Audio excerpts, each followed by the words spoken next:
Hey, SHMACKEMAGOB, everybody. I'm here to do the KISS Rock and Roll Over review, and I like to bring in homeless people to my house to stay with me, but only homeless people that are aware of KISS. So I like to, I forgot, here's home and here's Les.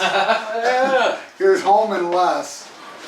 And we're going to talk about the KISS album, Rock and Roll Over. You guys are aware of this, right? Yeah, heard it a couple of times. Yeah, right on. Yeah. So it is my favorite studio album with the original 4 members. What would be yours? This would be it. Yours? Oh, it's hard to argue this one. I mean, if nothing else, album cover art, you can't beat that. Yeah. Look at it, it's beautiful. Oh yeah. So cool. Anyway, these are the Decibel Geeks. Hello. Chris and Aaron. Their flight was canceled. Yeah, you're not going to believe this. We came down to Florida on official Decibel Geek business, and then between ice storms in Nashville and tornadoes in Florida, we got stuck here. So we're just moping around the airport. We're so upset. We don't know what we're going to do. So I said to Chris, why don't you show a little leg? And as soon as he did, this car pulls up. It's Dr. FUKK. Yeah. To save the day. And here we are. He's taking us in, and we're so happy to be here. Otherwise, we'd be sleeping on the floor of an airport, not even talking about KISS to nobody. That's right. Oh, good. And let me tell you something. Nobody sleeps on an airport floor during my time, all right? So these guys came here. I mean, we actually hung out yesterday. Yeah, we did. You know, they came down here to do, you want to talk about what you did? Well, we were down here to interview Artie Kornfeld. Our great friend Susan Michelson sent us down here and said, we got this guy, he's the father of Woodstock, and we want Decibel Geek to interview him. And they're doing some kind of cool thing with Dick Wagner's charity, Remember the Child. And so if you want to look that up, it's a really good charity where music can heal and help kids that are in trouble and have terrible diseases and problems in their lives. Music heals. Anybody that listens to this or watches this knows that's true. So check it out. RememberTheChild.com.org. And check that out and maybe contribute if you can. And in the future, you might see your boys from the Decibel Geek podcast talking to Artie Kornfeld, the godfather of Woodstock. It was awesome. Till we got stuck at the airport, then it sucked. Then we ran into the doctor, and now it's awesome again. Yeah. We're talking about KISS. Yeah. And now we're talking about KISS. Oh my God. Oh my God, KISS. Yes, my favorite band. And yeah, dude. So yesterday we went to Rock and Roll Ribs. Yes. Ooh, it was good. Oh yeah. And I told them, look, you're never gonna have better ribs. Was I right? You were absolutely So right. So right. Greatest ribs ever. I mean, right off the bone. Maybe, and I was thinking this, maybe the ribs just seem more delicious because when you're sitting there, you're looking at platinum albums on the wall and, Iron Eddie statues and all this awesome Iron Maiden stuff. And I gotta think, it can only help add to the flavor. Yeah. Totally endorse that place. Yeah. If you're in Florida, around Fort Lauderdale area, you gotta go to Rockin' Ribs. Yep. Rock and roller recommended. Shout out to Charlie and Daniela. Yeah. Charlie and Daniela came Awesome. with us, and Nico McBrain owns it. And for those that don't know, so it was an awesome time. So yeah, they called me yesterday that the flight was canceled, and I said, I'm gonna go pick you guys up. You're crashing to my house. You're not gonna stay in no fucking airport. So. And then we find out it's not just charity on Ralph's part. It's you have to do content. Oh yeah, I said, look, in order for you to stay, we got to talk about Rock and Roll Over. Yeah. He's putting us to work. Yeah, exactly. I said, you ain't sleeping here tonight unless we talk about this. Yeah.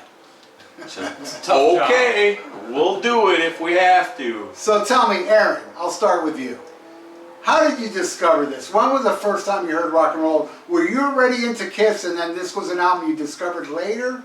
Okay, so I was a weird little kid, and I'm talking little kid, that saw KISS because my Uncle Bruce had the records, and my Aunt Pam had the records, and I'm looking at stuff like this, and as a little kid, I'm into Batman, and I'm into Star Wars, and I'm into professional wrestling, and I see this, and I'm like, yeah, that's what I like, and then put it on and listen to it and be like, what? You know, this is the greatest thing I've ever heard in my life.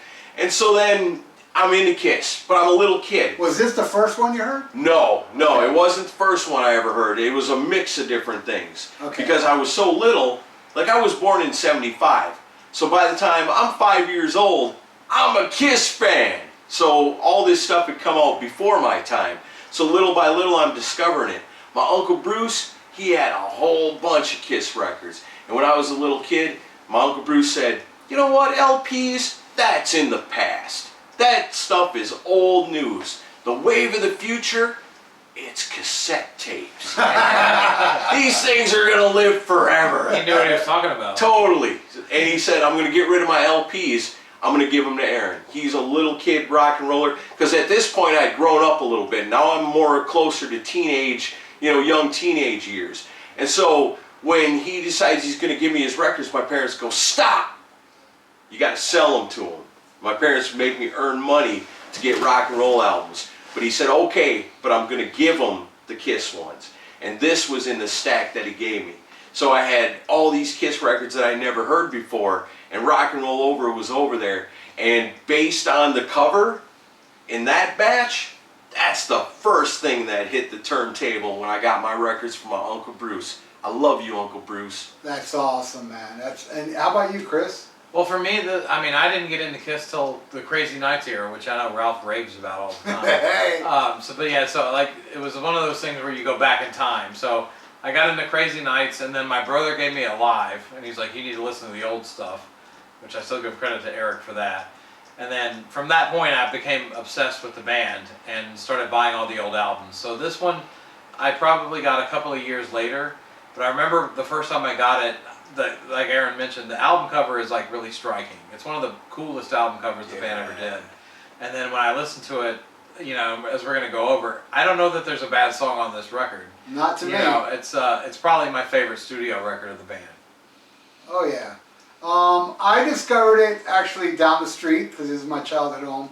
My friend had it, and he played me "I Want You," and I became an instant fan. Nice. So I went out to buy it, but I couldn't find it. But what I found was double platinum, and that had "I Want You" on it. So this is the first one you ever heard? Yes. That's your gateway. Now I might have heard Beth and Rock and Roll Night on the radio at the time, but you know it didn't really register.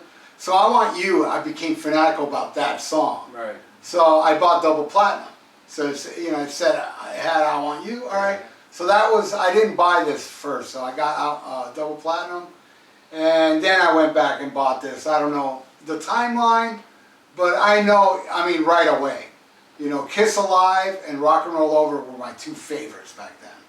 And you know, I mean, not counting the solo albums, because Ace Frehley's solo albums, his favorite album of all time. All time. All time. And it's my favorite Kiss album with the Kiss logo. I mean, my favorite album with a Kiss logo on it. I prefer it over this and Kiss Alive. But Kiss Alive, as far as the band, Kiss Alive and Rock and Roll Over, for me, is the top tier.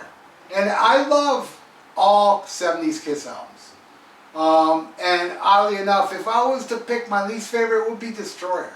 But I love it. I love Destroyer. I love the first one, Hotter Than Hell, Dress to Kill, Love Gun, and even Dynasty. Yeah, I love it more than, you know, even though I will say none of those albums have a song as good as Detroit Rock City that I feel is the best Paul Stanley song. But so let's get into this. I mean, I already told you about "I Want You" is, to me, perfection. It got me the band, and in my opinion, I don't know if you guys agree on this, the greatest Kiss music video. That's a pretty great one. I mean, I'll say Paul was borrowing from his English rock influences. Like, I can hear some Zeppelin in this song. Yeah. And I love, you know, it's got the acoustic intro and then it goes into the heavy stuff. And this is also a song that transcended different generations of the band. I saw them on the Revenge tour, and they did an amazing job on this song.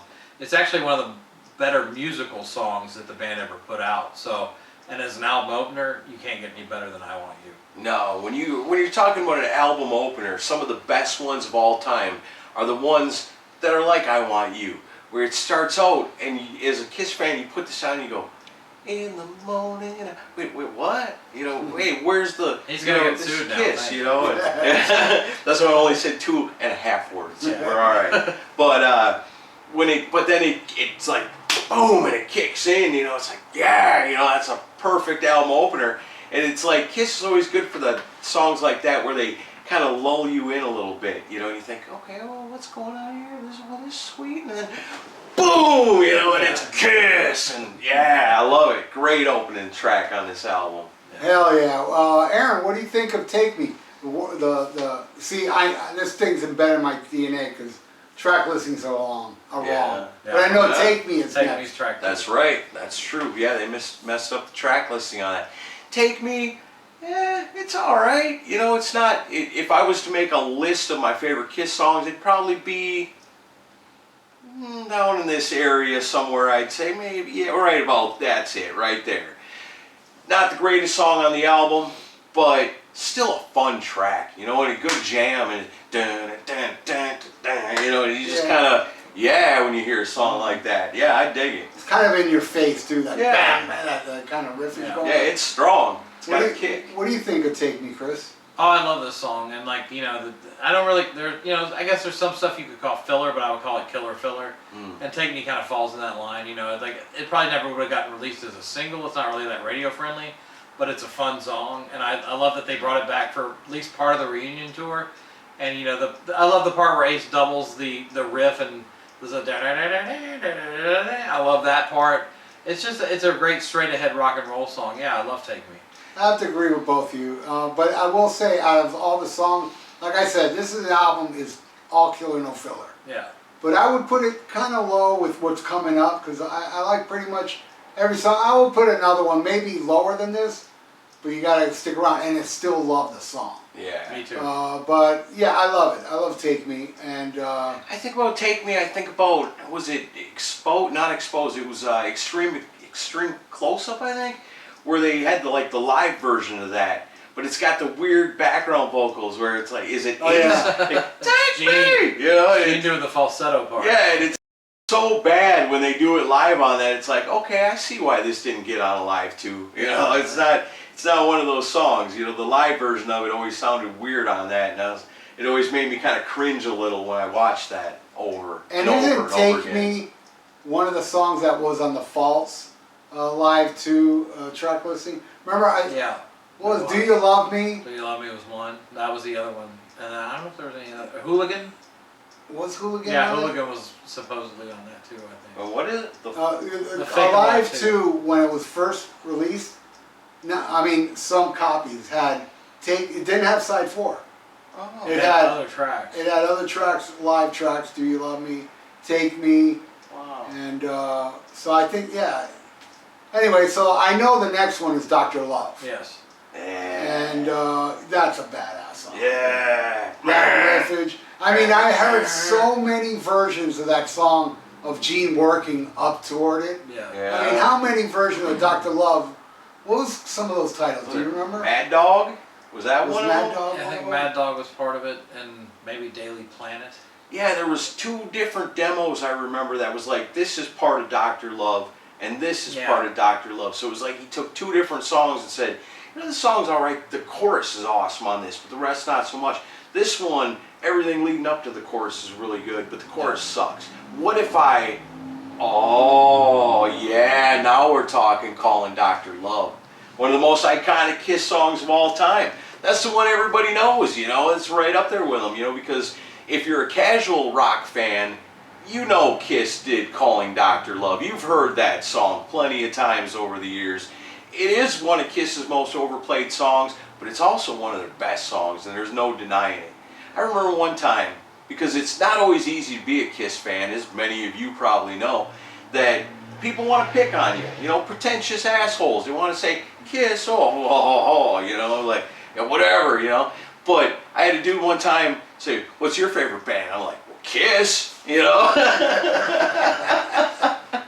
And he's like, well, I like the Red Hot Chili Peppers, you know. And I'm like, I mean, they're all right, you know, but they're not Kiss. And that dude looked at me like I was the biggest idiot on the face of the planet, you know. And he's like, well, while we've got lyrics like, and he recited some stuff, you've got Calling Dr. Love. And I'm like, well, Damn straight. yeah, you know, and that's awesome, you know. Yeah, I love it, you know. So many times over the years I've been picked on for being a Kiss fan, but I'll never deny it. You know, it's part of who I am. You know, it's the way I was raised. It was the time that I was in. And, you know, this album was so important to me as a kid, where even like fans like really heavy stuff would look at this album cover and go, man, that is pretty badass though. You know, I mean, it's Kiss, but it's still pretty badass. And so, you know, I love that. You know, that Kiss fans, a lot of us all went through that together. And so that's a reason why we celebrate things like Kiss Wednesday, right? Yeah, That's what it's all about. It's on Kiss Wednesday. And Chris, were you ever picked on for the Kiss? I was picked on for a lot of reasons. Well, Kiss.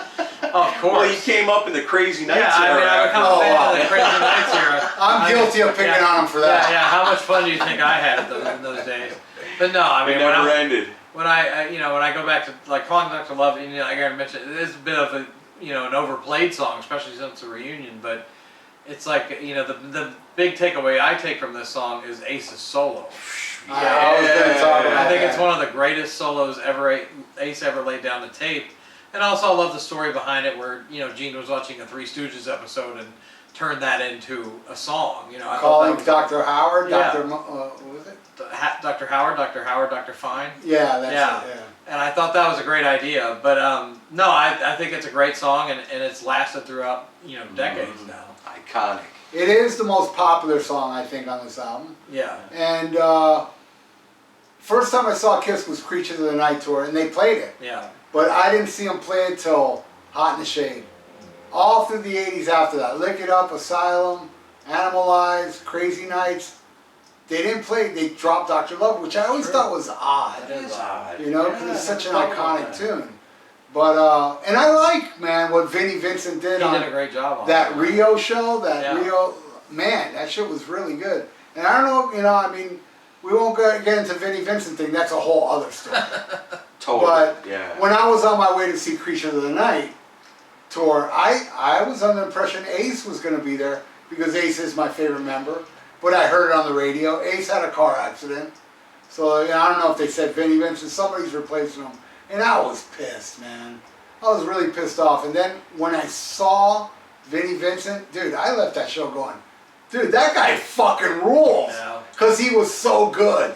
Yeah. And that Dr. Love solo and that Rio thing Yeah. just smokes, man. But yeah, I love it. All right, bad track listing. Is Baby Driver next? No, I can't remember. Ladies' Room.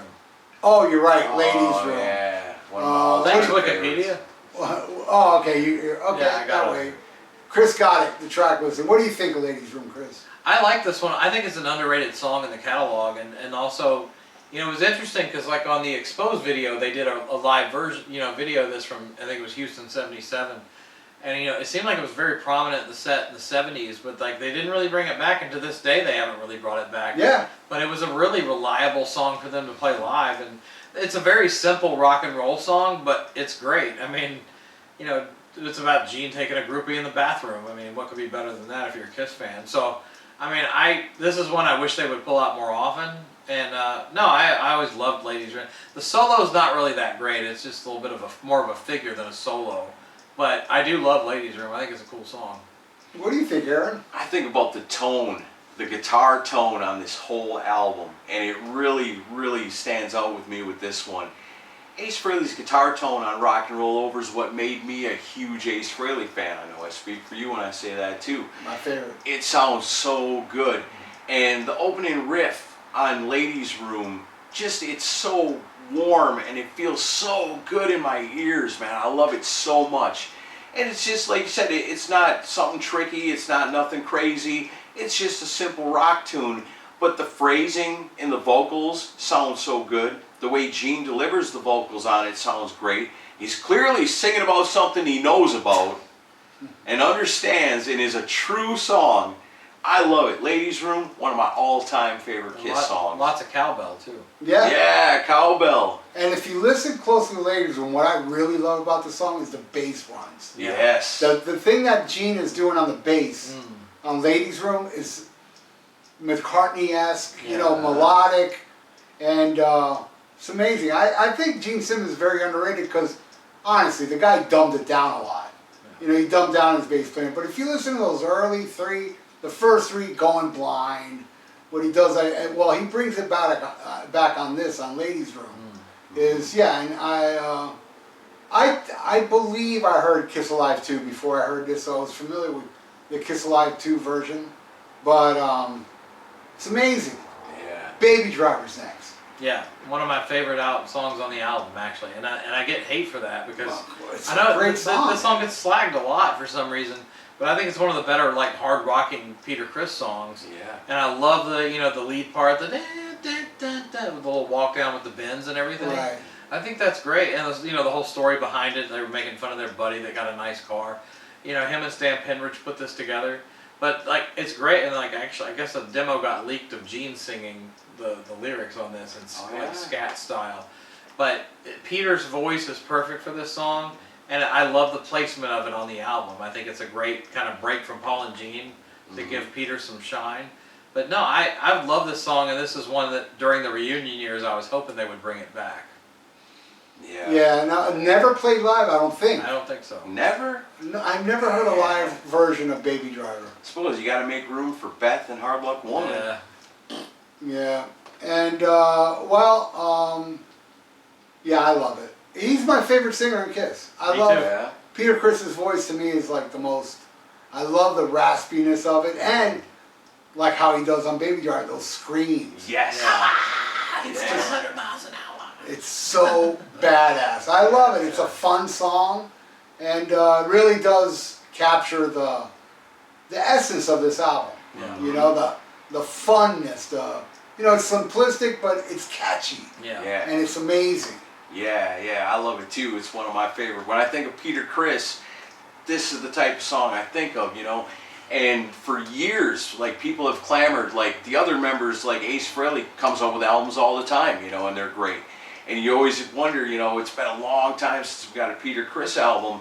And the last one we got, whoa, ouch. we don't want to talk about that because it's not so hot. But there's always been the rumor like a Peter Criss rock album, and John Five from Rob Zombie has talked about working on stuff with him as far as coming out with a rock album, and that would be so amazing to hear something like that. And I would hope it would be in the vein of Baby Driver. And when you guys talk about Peter Criss as a singer, man, he's awesome on this. And you're right, the screams when he hits it, the power of Peter Criss's. And he's got that raspiness to it, but it's like a roar, when he's screaming it out like that. This is one of my all-time favorite Kiss songs, and it's definitely right up there with my favorite Peter Criss songs of all time. Love it. Yeah. Love it. Right on. Now we flip it over to Love 'Em Leave 'Em. Yeah. Rock and Rolls Royce was originally what it was called. I loved later on seeing they made a video for it where Gene's jumping up and down and shit. hey. It's a total ladies' room part 2. Instead of ladies' room, it's a hotel room. And it's a fun song. Again, not one of my favorites on here, but I do like it a lot. But yeah, I would put a lot of songs over it. But Love 'Em Leave 'Em's a fun track. A good little opener for the beginning of side 2. I dig it. What do you think, Chris? I think it's okay. I'd probably rank it near the bottom for this record, but I don't mind it. There's no track on this album that I skip. But it was always weird to me that they did a video for it because they never released it as a single. Right, or played it live. Or played it live. Well, I guess the current lineup played it at some place overseas, like in Japan or something. Oh wow. But no, I do like it. I love Ace's solo on it. I think he's got a really cool solo with like the phaser effect on it. And Gene's really in his element. I had friends in high school that we would watch Extreme Close Up and they show the video and Gene's doing the whole thing and they're like, what the fuck's wrong with that guy? But no, I like the song. It's cool though. It's one of those deep cuts that you go back to. I like when Ace in the video goes, he points at his guitar while doing that. That shit's so cool, man. Yeah, it's badass. Ace is the man. Yeah. What do you think, Aaron, of Love 'Em Leave 'Em? I agree with you guys both. Not the strongest song on the album, but again, it's Gene Simmons singing about what he knows. Pass on the road. And it's a great Kiss song. It's a good Kiss song. Yeah. I don't know if I'd call it great, but it's still good. Like I say, there's not a bad song on here. Some stronger, some weaker. put this one towards the bottom, but still, it kills. I love it. What do you think of the next one? Mr. Speed, right? Yes. That's another one too. I always like that because it's got that bounciness to it. And again, Ace Frehley's guitar tone on this album takes a riff that any other band could do. Because that's how everybody says about Kiss, you know. Oh, yeah, it's not Pink Floyd and it's not Yes, you know, it's not this or that. It's simple rock and roll. This is one of those kind of Chuck Berry on, you know, nitrous kind of a song that it just cooks and it jams and it's got a good bounce to it, and when you got it on your car and it comes up on the shuffle or however you listen, it comes up and you're like, yeah, you know, this is a driving song right here. Don't get no speeding tickets. Just be careful when you're listening to this one. But yeah, great hard rockin' Kiss song. You know, maybe it doesn't go down in history as one of their greatest songs ever, but I think it's a good one. I would put this one on the list of all Kiss songs right about there. Yeah, I like it. Right on. I mean, there's a lot of people out there that really put it much higher. You know, he's one of them. Yeah. He's going to explain why right now. It's one of my favorite Kiss songs of all of them. And I think it's, along with Got to Choose, it's one of those Kiss songs where I think if a different band like the Stones or Bad Company had covered it, had done it, it would have been a giant hit. I don't know, was this ever released as a single? I don't think it was. No, and I don't believe it was ever played live. I know Yeah. it was done on a sound check. But I think it was a catchy enough song where it was very radio friendly. And this is one that's kind of shocking that it didn't get played on the radio. But no, and I think it's one of Paul's better tunes. Now, it does sound like the anthem for premature ejaculation, but aside from that, it's a fun song. Yeah, you wouldn't want to brag to the ladies, I'm Mr. Speed. Yeah. I never thought of it that way. Yeah. Not that I know from personal experience. I do. Actually, I do. Yeah, okay. I'm very ashamed But, to admit that. But no, I think it's a great song. It's another one during the reunion year. I'm like, why don't they play that song? I think it would be great. I mean, I would have picked this one over Take Me personally to be played live. Oh Yeah, yeah, for Yeah. sure. Hands down. Definitely. Yeah, I love it. I love it. It's one of my favorites on here, and it is very underrated as far as like not really talked about, not really played. But I have seen a lot of people online put it way up there. You know, there is a lot of people that do love Mr. Speed. It's All right. underrated. Yeah. With the next one, I'm going on memory. Is it Hard Luck Woman? No. Okay. It's not Seeing Your Dreams, is it? Okay, that's how bad I am. That's at the bottom for me, and I Really? still love it. Yes, on this album. Okay. That would be, it would be Seeing Your Dreams, then Take Me, then Love 'Em, Leave 'Em. I would put it in that order. But I love it. I love Seeing Your Dreams. I think it's very hooky. I was talking to Chris earlier, and I disagree with him because he thinks the solo version's better, right? No, I like this version. Oh, I thought you said the Gene Simmons. This Oh, one okay. has the Ace solo, which is great. Yeah, Right. this one's better. Yeah, it's awesome. I do love this song. I think it's catchy. It's got that little, I love the sing along thing. See you in your Yeah. dreams tonight.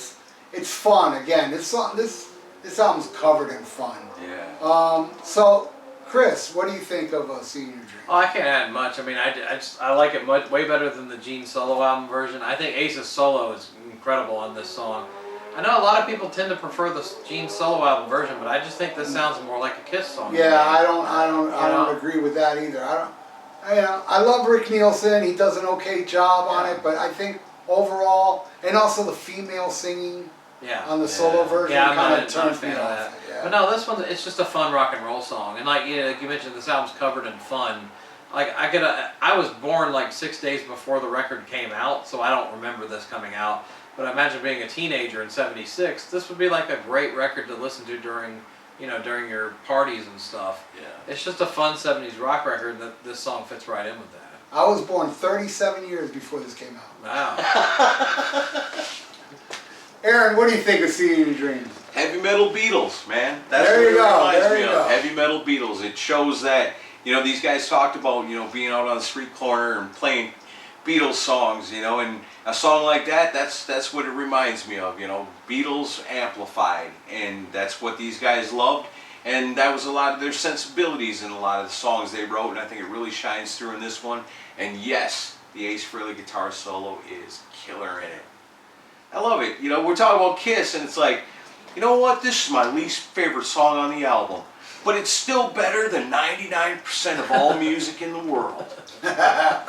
Right on, Aaron. All right, the next one is Hard Luck Woman. What do you think of that one? That's next, right? Yes. That's my least favorite on Really? the album. Yeah, I mean, you always heard the story, like, you know, Paul Stanley wrote that to be like, a Rod Stewart Yeah. Well, song? he wrote it for Rod Stewart, did. and he never recorded it. You're gonna do it, Peter. Why me? You know, but it ended up being, you know, one of his signature songs. But again, you know, I'm the guy on Destroyer. I'll tell you, Beth is the worst song. You know, I hate it. I hate it when Kiss does stuff that people go, yeah, but Hard Luck Woman. Oh man, you know, yeah, that one maybe not so cool, but you know, call it Dr. Love, man. Come on. Yeah, that was always the one that. You know, some songs are for the ladies, and that's okay. It's okay to have songs for the ladies because ladies need love, and a song like that make them feel good.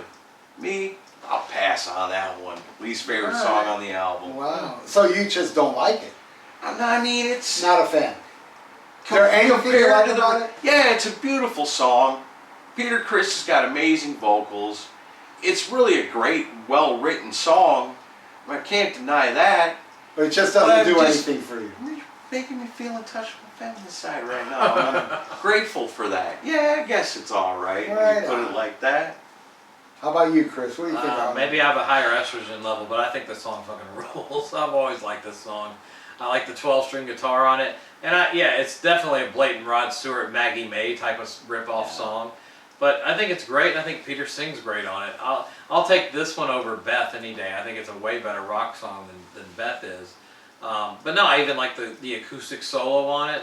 Yeah, it's outside the box for Kiss, but I thought it was, and also Eddie Kramer, you know, hearing Paul's demo and saying Peter needs to sing this, give credit to Eddie Kramer, because Peter's got the perfect voice for this song in my opinion. True.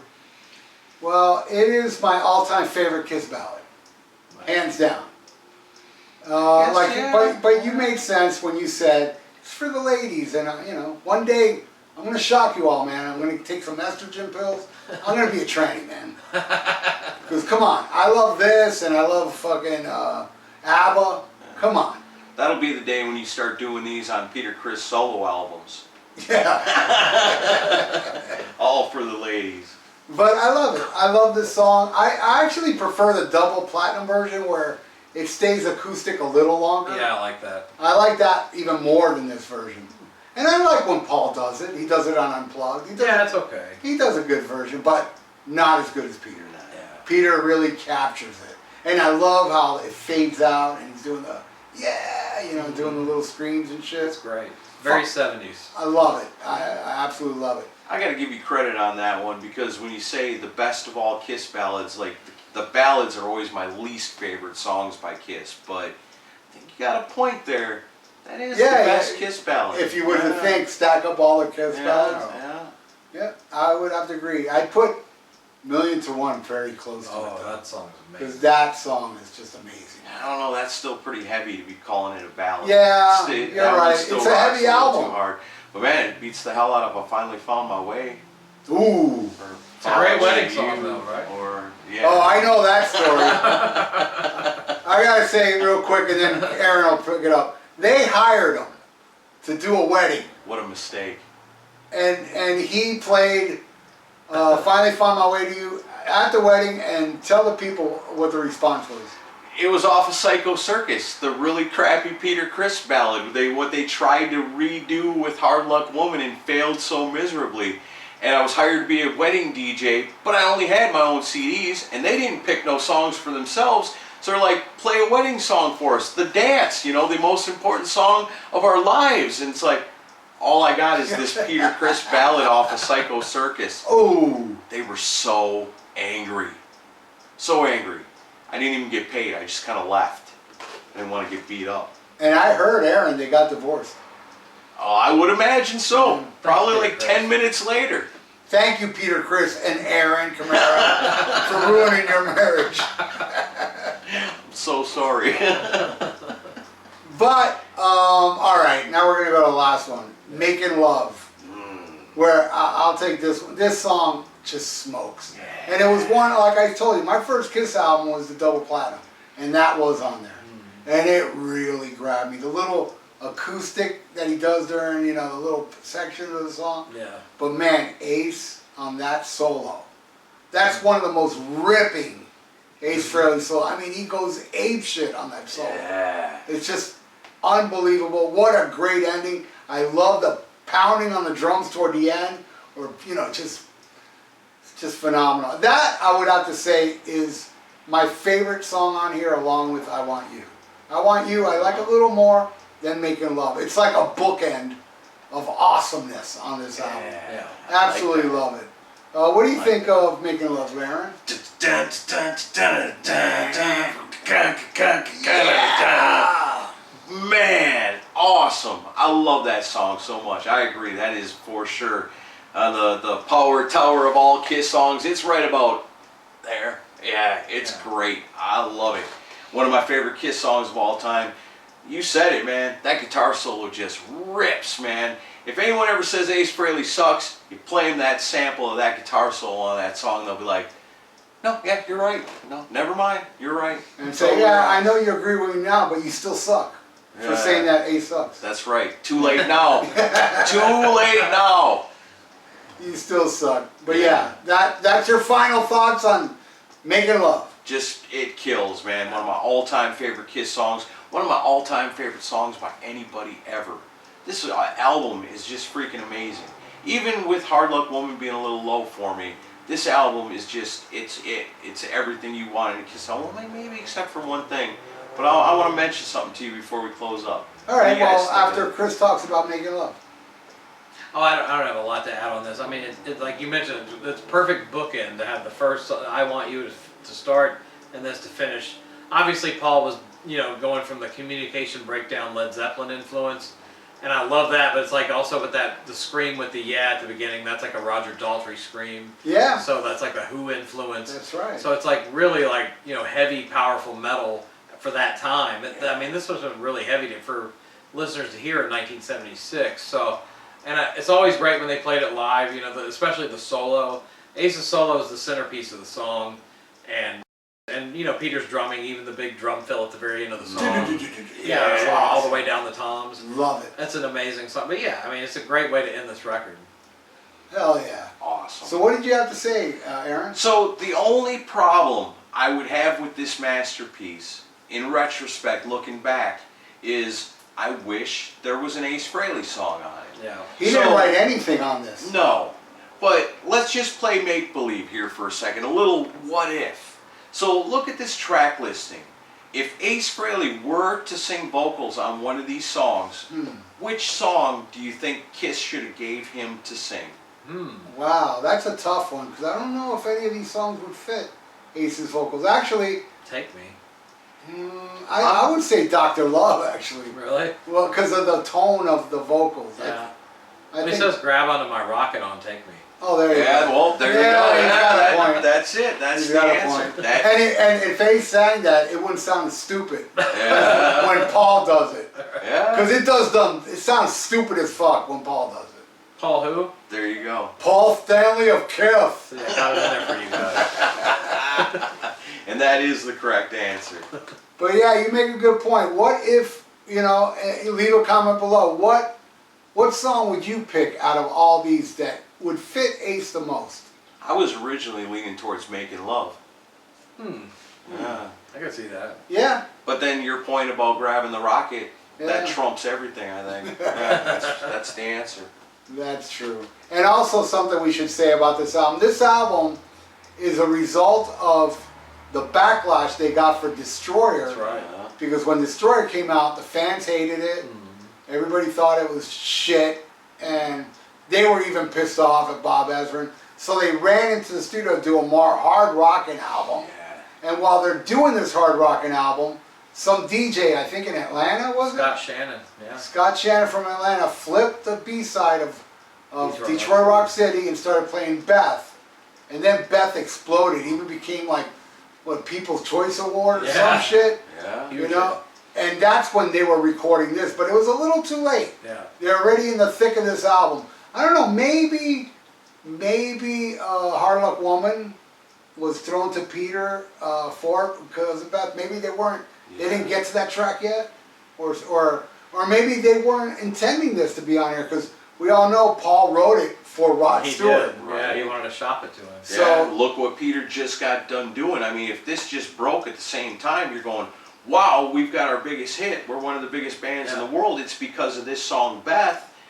Maybe I don't give this to Rod Stewart. Maybe I give it to Peter Criss and try to recapture that and keep this whole thing rolling. I think that was also an Eddie Kramer decision because Paul brought it in as a demo, but he made it clear to Eddie, he's like, this isn't for Kiss, this is something else. And Eddie heard it and he goes, you need to give Peter this song. He's perfect for this song. Yeah.